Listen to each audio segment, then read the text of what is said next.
प्रिय भाई और बहनों, आज का शुभ संदेश के लिए आप सभी को हम स्वागत करते हैं।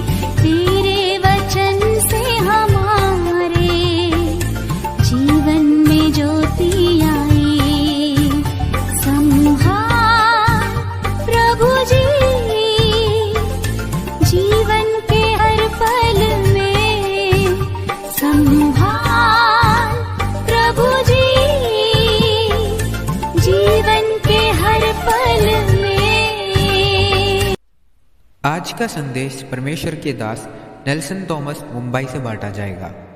प्रार्थना के साथ सुनिए। प्रभु परमेश्वर की स्तुति हो। शुभ संदेश के हमारे सारे श्रोताओं को मसीह यीशु के अतिश्रेष्ठ नाम में नमस्कार और अभिनंदन। थोड़े समय की हमारे मनन के लिए आइए पढ़ेंगे यूहन्ना का सुसमाचार 4 अध्याय उसका 6 पद का आखिरी हिस्सा। John's gospel chapter 4 verse 6 second part. यात्रा से थककर यीशु कुएं के पास यों ही बैठा था। उस समय लगभग 12 बजे थे। 8वां पद भी, क्योंकि उसके चेले भोजन मोल लेने के लिए नगर में गए हुए थे। प्यारों, प्रभु यीशु मसीह और चेले यहूदिया से गलील की ओर जाते समय किस प्रकार समरिया क्षेत्र में आते हैं और वहां समरी स्त्री से बातें करते हैं, ये है 4 अध्याय का मुख्य विषय।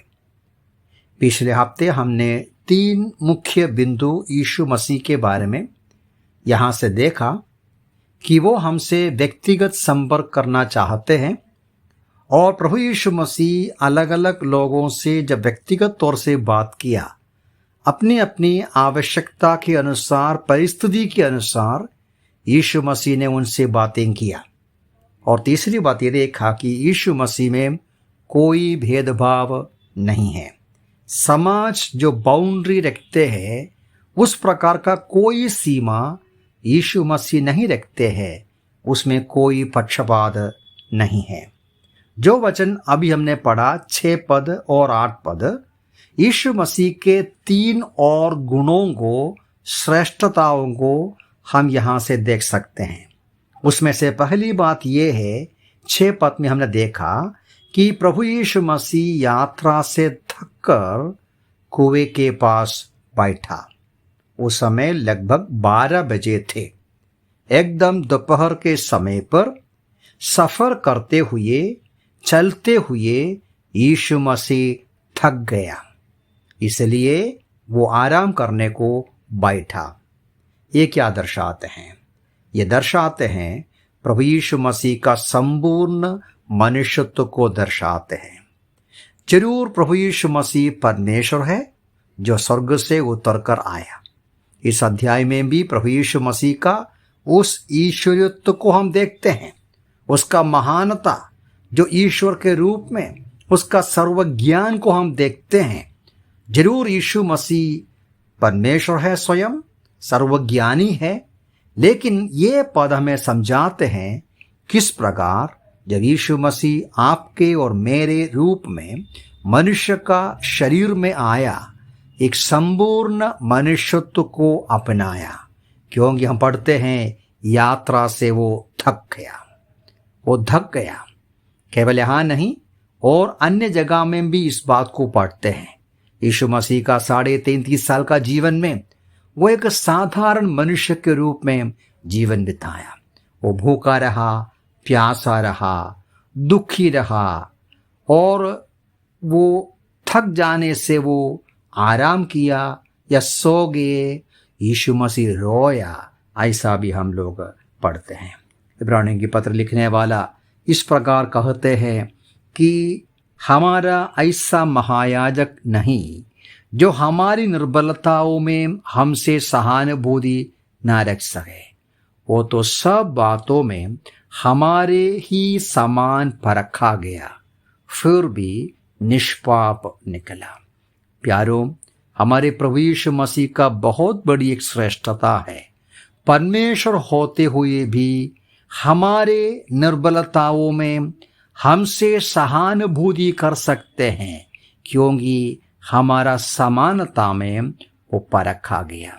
जरूर वो निष्पाप निकला, वो पाप नहीं किया, उसमें कोई पाप नहीं था, उसके जीवन में कोई पाप नहीं था, पाप जाना नहीं था। लेकिन आपका मेरा सारा वेदना वो जानते हैं, कमजोरियां वो जानते हैं, दर्द वो जानते हैं, हमारी आंसू वो जानते हैं, भूखा रहना प्यासा रहना वो समझते हैं। प्यारे भाई बहन, ये हमारे हृदय में तसल्ली देना चाहिए।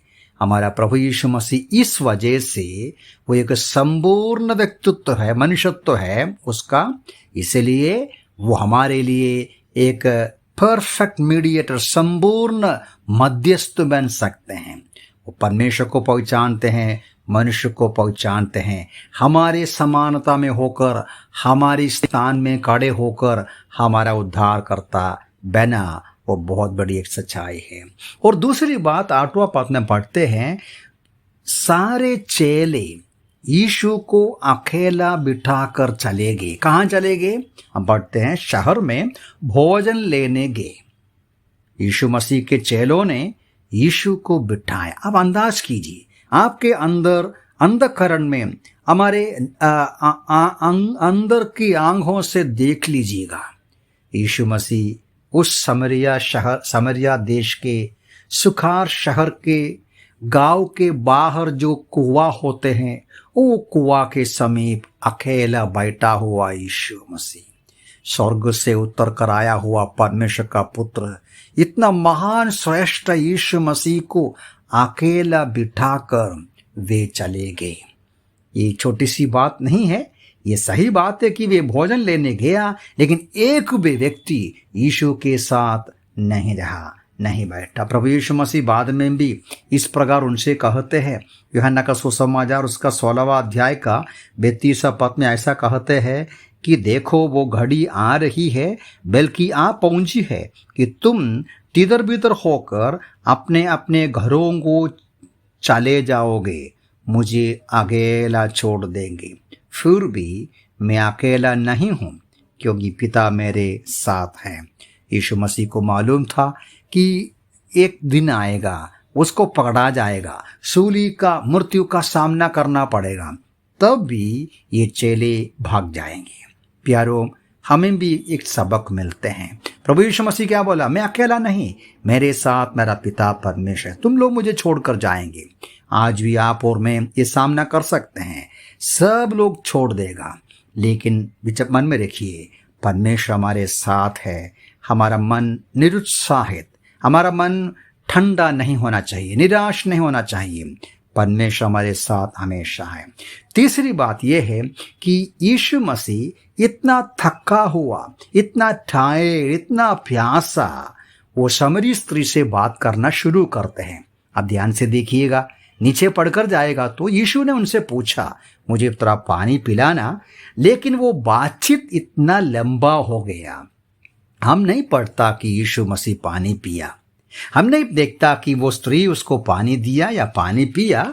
और बाद में जब उनका चेले भोजन लेकर वापस आते हैं, और भोजन लेकर वापस आते समय 31वां पद में वे कहते हैं, रबी कुछ खा लो। तो यीशु मसीह का जवाब क्या है? 32वां पद में यीशु ने उन्हें उत्तर दिया, मेरे पास खाने का ऐसा भोजन है जिसके विषय में मैं तुम नहीं जानते हो।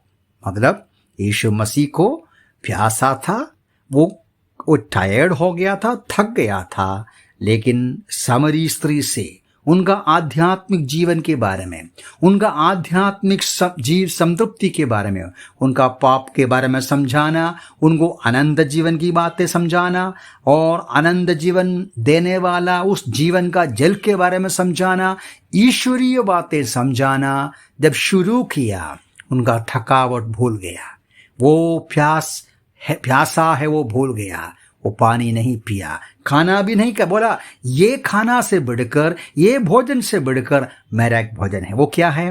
वो है पिता परमेश्वर की इच्छा पूरा करना। प्यारो, प्रभु यीशु मसीह अपना थकावट को भूलते हुए, अपना प्यास को भूलते हुए, अपना जो भूख को भूलते हुए हमारा प्यास मिटाने के लिए, दूसरों का मदद करने के लिए अपना समय बिताया। आगे भी हम यही देखते हैं, यीशु मसीह अपने आप को हमारे लिए दे दे। इस 3 सच्चाइयां हमारे मन में रखें। हमारा प्रभु यीशु मसीह संपूर्ण रूप में मनुष्य बन गया, पाप को छोड़कर हर बात में हमारे समानता में हो गया।